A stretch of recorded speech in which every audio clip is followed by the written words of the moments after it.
Les joueurs recalés, ils sont au nombre de 19. Et vous savez que, comme j'avais dit auparavant, le ministère nous permet d'avoir que 45 joueurs pour faire l'IRM. Parce que ça coûte extrêmement cher, on ne peut pas aller plus que ça. Et les 45 joueurs qu'on devait présenter, il y a eu 44 qui étaient présents.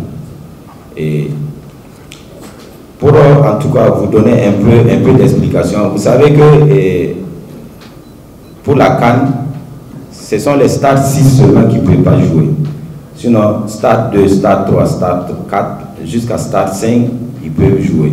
Mais un enfant qui est au niveau du stade 6 est automatiquement éliminé. Et souvent, comme nous, on ne veut pas prendre le risque. Parce que si on doit aller avec des joueurs qui sont au stade 5 en Algérie, on peut arriver là-bas et que du stade 5, l'enfant peut basculer au stade 6. Et connaissant l'exigence de la CAF, s'il y a un joueur qui est recalé, le pays est disqualifié.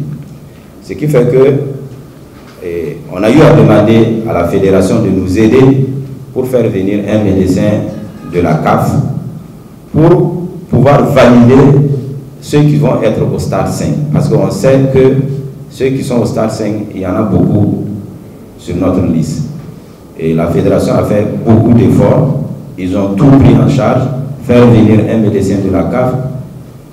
Et le médecin de la CAF est arrivé le 3 et il a fait l'IRM de ces 44 joueurs le 4 avril.